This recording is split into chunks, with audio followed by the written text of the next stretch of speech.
market opens in 4 minutes. You've already been sitting at your desk for hours. The office is quiet, but not calm.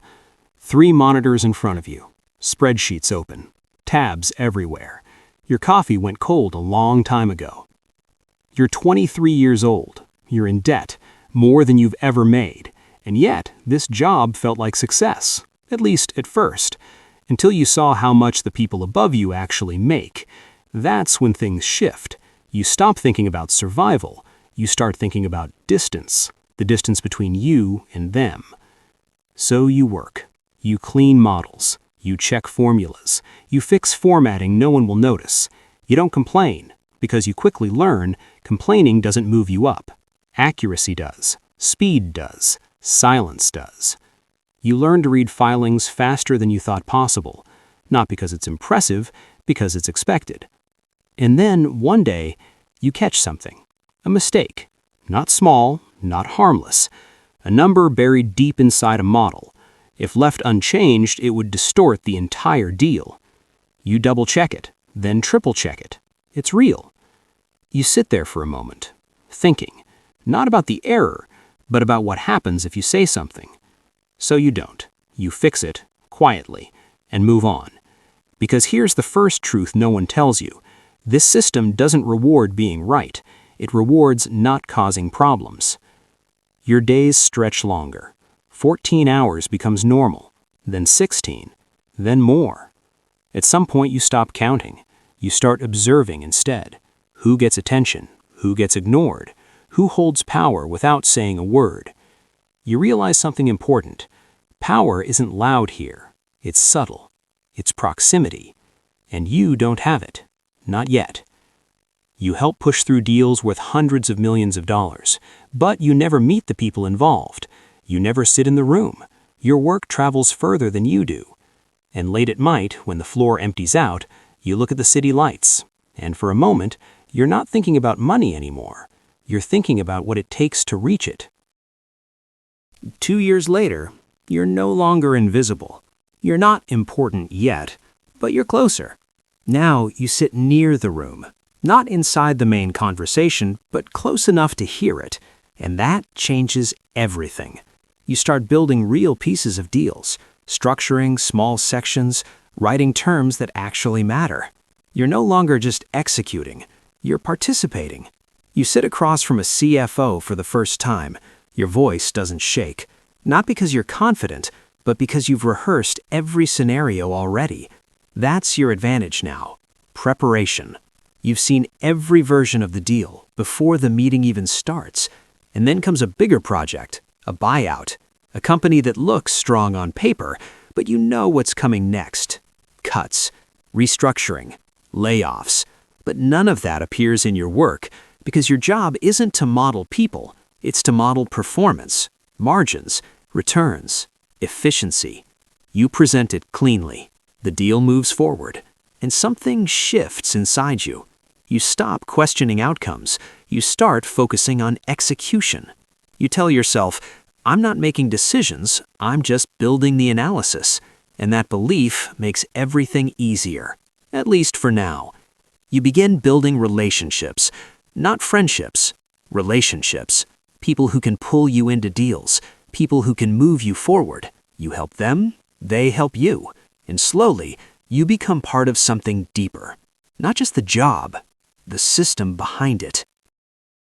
Now you're responsible, not just for your work, but for other people's work. Analysts report to you. Associates rely on you. You review everything, fix everything, approve everything. And your thinking changes again. You stop measuring time. Now you measure deal flow. How many deals are moving? How fast? How clean? You close your first major transaction. It's big, complicated, international. And this time, you're not just involved, you're central. Clients look to you when things get unclear. They wait for your answer, and you give it. Calm, direct, final. That's when it hits you. You're no longer being guided. You're making calls. And with that comes clarity. You start seeing the full structure, the incentives, the trade-offs, the decisions no one talks about. A restructuring here, an adjustment there, changes that improve returns but affect real people in ways that never show up in a model. You notice it, you understand it, but you don't say anything because no one else does, and because now you benefit from it too. Your income grows, your lifestyle changes, you support your family, you upgrade your life, and you justify everything along the way. Not because you're lying, but because it's easier than questioning the system you're succeeding in. At this level, one rule dominates. If it works, it moves forward. Nothing else matters. Now, you're not waiting for deals, you're creating them. Clients call you directly. Opportunities come to you first. You're no longer part of the pipeline, you are the pipeline. You lead conversations, you guide direction, you sell ideas that turn into transactions, and you realize something powerful. The most valuable skill here isn't analysis, it's confidence. Not loud confidence, controlled confidence. The ability to make others believe that you know exactly where things are going, even when no one truly does.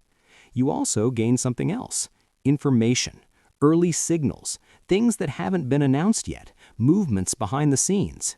You don't misuse it, but it sharpens you, gives you an edge. Until one day, you lose a deal, a big one, and that has nothing to do with your work. The numbers were perfect, the structure was solid, but someone else had the relationship, and that was enough.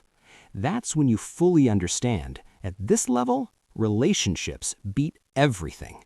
So you adapt. You invest in access, in proximity, because now you know deals don't close on spreadsheets. They close between people. Your world becomes smaller, but more powerful.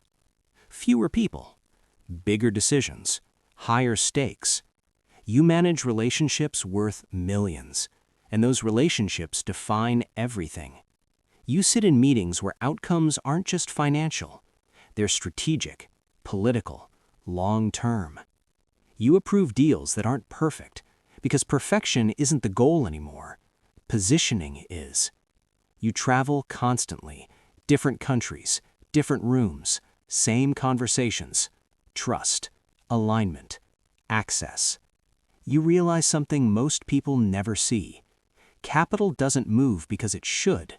It moves because the right people agree, and you're now one of those people. Somewhere along the way, your identity changed, not suddenly, gradually, quietly, until one day, you realize you're thinking exactly like the system you once observed from the outside. Now, you're at the top. Few people reach this point. Fewer stay. You're tied directly to outcomes. You don't just earn from deals, you participate in them. Your decisions shape years, not quarters, decades, not moments. You lead massive transactions, complex, global, invisible to the outside world. Everything is structured carefully, legally, efficiently, precisely. You sign, the deal closes, returns improve, your share grows. And yet, nothing feels final. No moment of arrival, no clear ending. Because this system doesn't end, it just continues. Deal after deal, cycle after cycle. And then, another morning, another opening bell, another decision. The machine moves forward. And now, you are no longer inside it. You are part of what keeps it running. Most people will never see this world, and those who do rarely leave it the same. Because at the highest levels of money, it stops being about wealth and starts being about structure, about access, about control. And once you understand that, you realize something important. The real game was never just about making money.